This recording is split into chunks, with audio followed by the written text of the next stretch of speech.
agora ele recebeu uma excelente notícia. Tem um órgão que é compatível. Como que é o procedimento a partir daí? O procedimento é bem simples. Ele está, como eu falei, ele passou por todas as avaliações, então ele está bem orientado, que ele tem que estar o tempo todo com o telefone ligado, de madrugada, que isso pode acontecer durante a noite, durante a madrugada.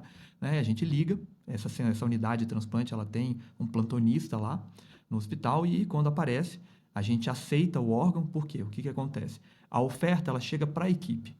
Então, a equipe avalia, no caso do fígado, eu avalio todos os casos, né? Eu olho a oferta ela vem via e-mail, né? A Central Estadual de Transplante do Distrito Federal encaminha a oferta, eu olho, tem os dados do doador, idade, enfim, os dados médicos que a gente precisa saber, e se a gente avalia que pode ser um bom doador, né? Eles encaminham também o ranking, quem está na frente, se a gente considera que é um bom doador, a gente aceita.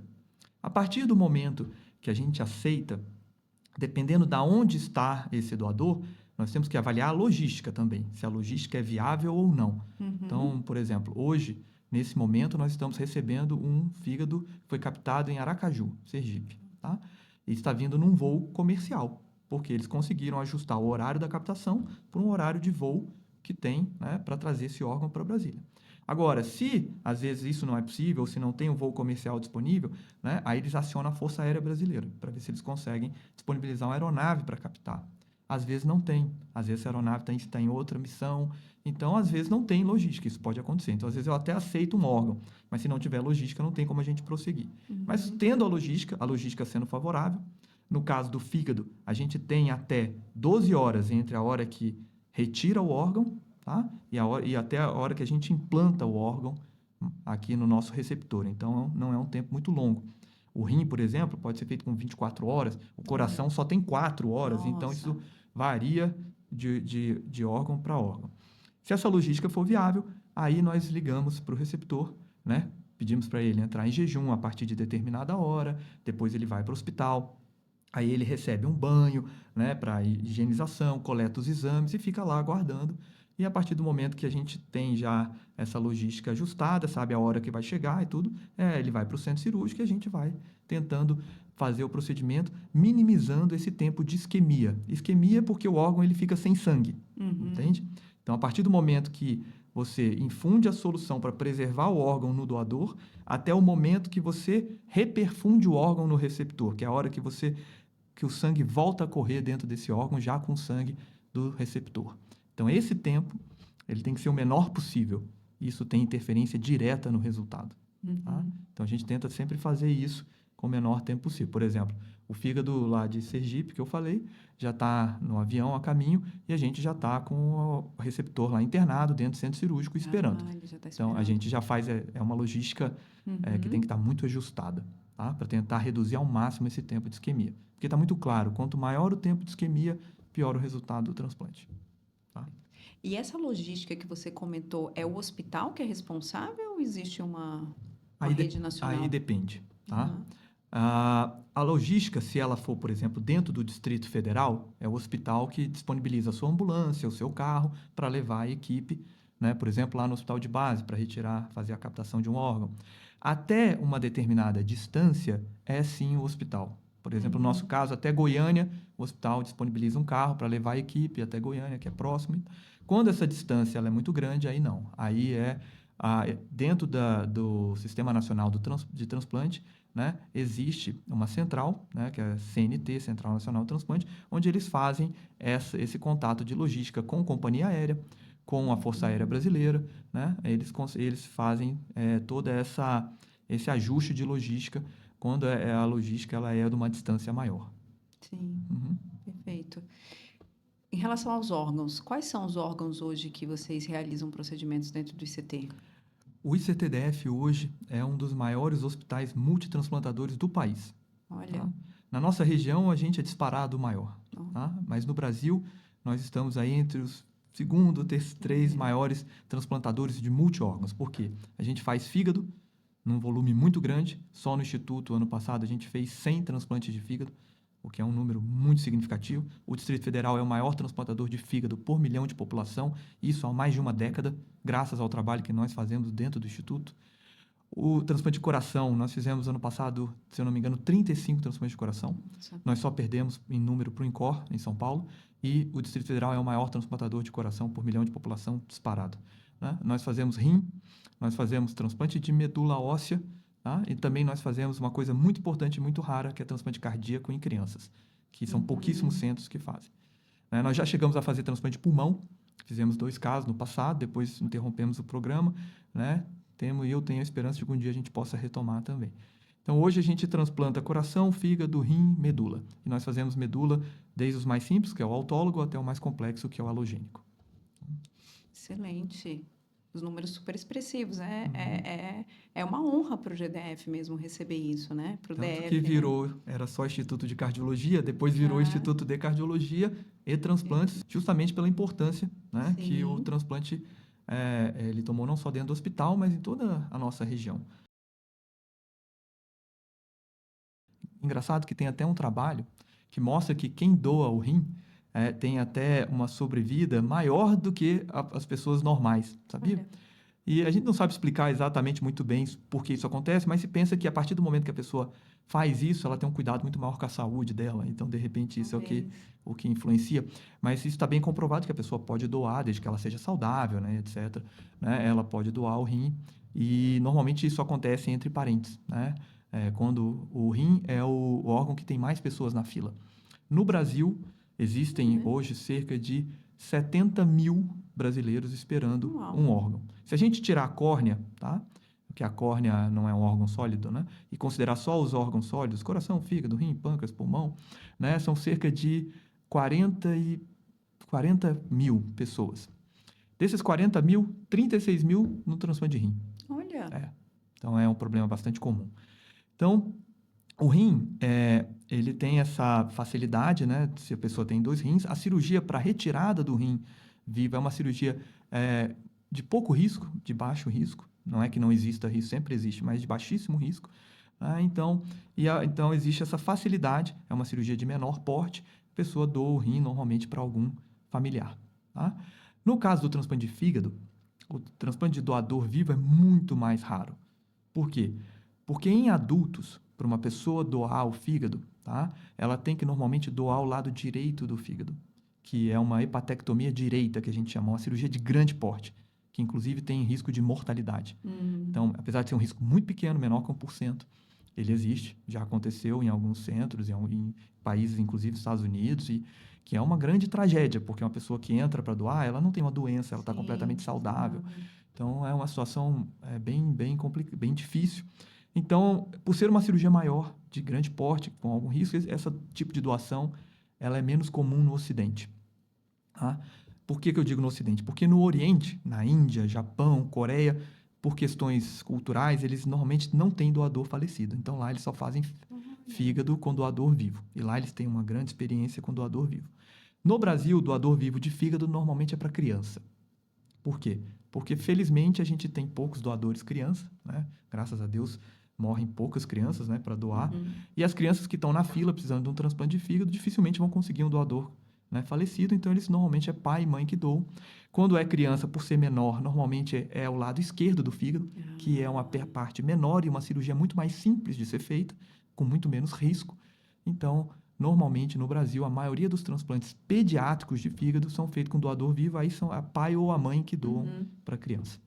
E Tá? por que tem um número tão alto de pessoas na fila para doação, para recebimento de rins? Porque as doenças que afetam o rim são muito prevalentes. Diabetes, hipertensão, né? São as doenças que mais causam e levam o paciente para hemodiálise, né? Olha, Insuficiência renal crônica e dialítica. Então, essas doenças são muito prevalentes, muito comuns.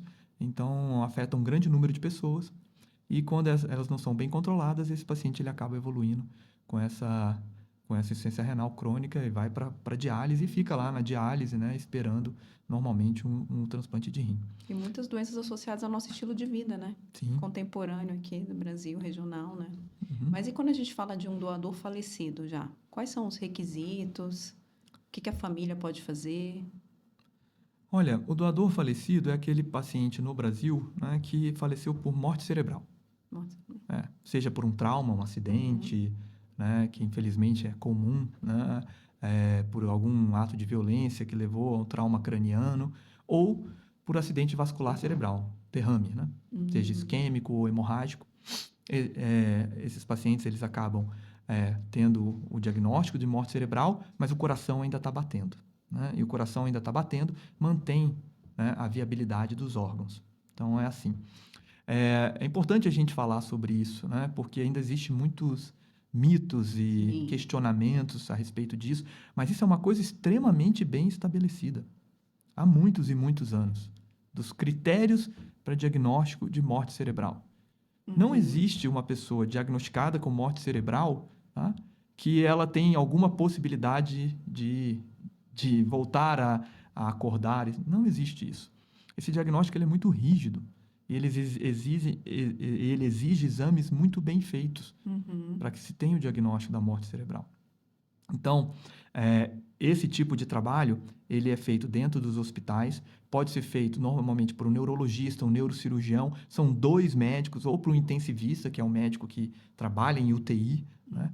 E eles têm, além dos exames clínicos, os exames diagnósticos, Doppler, eletroencefalograma, exames que mostram ausência de fluxo, né, cerebral, ou seja, isso é irreversível, tá? E uma vez que esse diagnóstico ele é feito, tá, por essas equipes, que absolutamente nada tem a ver com transplante, né? Ou seja, não há nenhum tipo de conflito de interesse, existem as centrais estaduais de transplante e as suas organizações de procura de órgãos, que são aquelas equipes que estão dentro dos hospitais e que identificam esses potenciais doadores, tá? E notificam para as centrais estaduais, né? Ou, enfim, para que esse processo, então, seja, após a confirmação, seja feita a abordagem da família, né? Se eles desejam que esse parente ele possa ser um doador de órgãos, tá? Aí, uma vez que a família autoriza, esse processo, então, são feitos alguns exames de compatibilidade, né? Alguns exames de sangue, alguns exames de imagem, às vezes, e a partir do momento que isso acontece, esses doadores são inseridos nesse sistema e esses rankings de compatibilidade são gerados e enviados para cada equipe. Então, por exemplo, um doador, ele pode ajudar a salvar 9 vidas, vamos dizer assim, porque ele pode doar coração, os 2 rins, os 2 pulmões, né, o pâncreas, o intestino, o fígado, a córnea, pode doar pele, pode doar ossos para o banco de ossos, válvulas cardíacas quando não vai usar o coração para o transplante. Então, um doador pode ajudar muita gente que está sofrendo na fila do transplante. Às vezes eu passo por elas no corredor, eu não reconheço, sabe? Sabe por quê? Porque ela estava tão doente, tão debilitada, quando você olha depois, a pessoa parece que ela realmente reviveu. E ela está lá forte, né? Ganhou peso, completamente diferente. Fala, doutor André, aí eu olho. Aí quando eu vejo, até às vezes me assusto, porque é uma satisfação muito grande. O que eu posso dizer, né, para essas famílias que a gente, às vezes, tem bens tão preciosos, né, que a gente considera, né, que a gente dá tanto valor, mas a pessoa que não aceita a doação ou que acaba não doando por algum motivo, está enterrando ali as coisas mais valorosas que a gente pode ter, né, que é a vida. Porque essas pessoas que estão na fila, elas não têm vida. Você imagina uma pessoa que está lá fazendo diálise 5 vezes por semana, 2, 3, 4 horas ligada na máquina, tá? Ou aquele paciente que tem insuficiência cardíaca grave, ele não consegue dar 2 passos, nem escovar o dente sem ter falta de ar. Ou aquele cirrótico, né, que está lá na fila do transplante de fígado, com 20, 15 litros de água dentro da barriga, não consegue sair de casa, né? Vai falecer da doença, inevitavelmente, em 3, 4, 5, 6 meses, se ele não fizer o transplante, porque a gente não tem, até hoje, por exemplo, o rim, se ele não funciona, eu coloco na diálise. O fígado, se ele não funciona, o paciente morre. A gente não tem uma reposição artificial do fígado ainda, porque ele é um órgão muito complexo. Então, assim, tem toda a possibilidade da gente, hoje, com a medicina e com tudo que a gente tem disponível de tecnologia, de conhecimento, devolver qualidade de vida para essas pessoas. Tá? Um dado importante aqui, hoje, é que mais de 50%, tá, dos pacientes que fazem o transplante de fígado hoje vão viver mais de 20 anos depois do transplante. Tá? Então, você imagina uma pessoa que estava com os dias contados viver mais 10, 15, 20 anos. Tá? Então, a gente tem o nosso primeiro paciente que fez o transplante em 30 de janeiro de 2012, está vivo até hoje. Tá? Então, é uma satisfação muito grande. Então, eu acho que as pessoas têm que entender que existem pessoas ali precisando muito daquele órgão. Tá? E que A doação é um ato de amor ao próximo. Você doa uma coisa que não vai fazer falta para ninguém. A pessoa ela já faleceu, ela não vai fazer nenhum bem, aquilo não vai servir para nada. Enquanto para outra pessoa pode ser o recomeço da vida dela. Essas pessoas elas voltam a trabalhar, elas voltam a estudar. Eu tenho várias pacientes que a gente fez o transplante muito jovem, que tiveram 1, 2 filhos depois do transplante. Olha só, que legal. Então, é um recomeço. Mas para ter transplante tem que ter doação. Não existe transplante sem doação de órgãos. Então, essas pessoas, elas precisam entender que isso é um grande ato de amor, tá? Que devolve qualidade de vida para essas pessoas, tá? E que essas pessoas estão ali sofrendo muito. E para nós que trabalhamos com isso, é muito angustiante, né? Eu até conversei segunda-feira com a coordenadora da Central Transplante do DF. Falei, olha, fila está crescendo, estamos precisando de mais doadores, né? Porque a gente vai ficando angustiado com aquela situação. Ela, não, estamos trabalhando, estamos aqui treinando com as equipes, vamos, né, fazer mais reuniões, vamos, enfim, né, e para que a gente possa dar oportunidade, tá? Para que todos tenham a oportunidade de ter, pelo menos, né, a chance de tentar, né, de tentar recomeçar. Tá bom? Você podia compartilhar com a gente algum caso que te marcou aí ao longo dessa jornada? Um caso de esperança? Olha, são tantos casos hoje, na minha experiência pessoal, são mais de 1.200 transplantes que a gente fez aqui nos últimos 14 anos, né? 1.200? Porque a gente atua não só no Instituto, né? A gente também atua em outros hospitais privados também Tem do outro, DF. aqui no DF tem Sim, outros hospitais. mas que fazem transplante só de convênio, né? Sim. No SUS, o único transplantador de SUS, fígado e coração no Distrito Federal é o Instituto de Cardiologia e Transplantes do DF. Tá? Mas a gente também faz em hospitais privados, que aí é só via convênio. Então, a gente tem são muitas histórias, né? Assim, eu teria várias aqui para contar, mas me recordo muito agora de uma situação recente que aconteceu agora em dezembro, pouco antes do Natal, né? Um jovem, um rapaz muito jovem, inclusive médico, ele teve um quadro que a gente chama de hepatite fulminante. Hepatite fulminante é uma pessoa que não tem nenhuma doença no fígado, tá? E por algum motivo específico ela começa a perder rapidamente a função do fígado. Isso é uma coisa que acontece com evolução em dias, né? E essa é uma situação tão dramática que existe na legislação uma prioridade absoluta para esse tipo de transplante. Ele entra na fila e ele vai para o topo e vira uma prioridade nacional, porque se ele não transplantar o fígado, né, em 24, 48, 72 horas, ele vai falecer.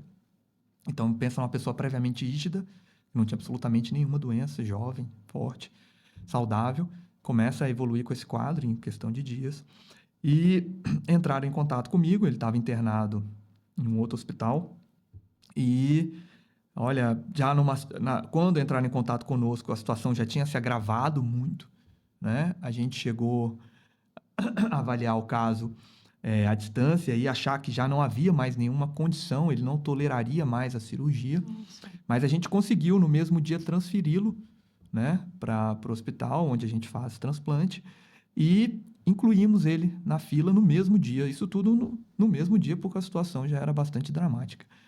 E no mesmo dia à noite, apareceu um doador em outro estado, na Bahia, um doador excelente, assim, super jovem, né?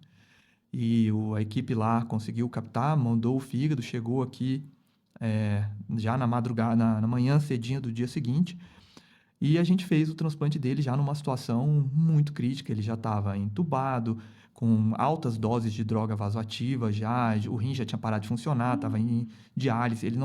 O fígado que produz os fatores de coagulação do sangue, ele já estava incoagulável, porque o fígado não produzia mais nada. Ou seja, uma situação bastante desafiadora. A gente chegou para a cirurgia numa situação muito crítica, fizemos o transplante, né? Isso foi pouco antes do Natal, uma semana antes do Natal.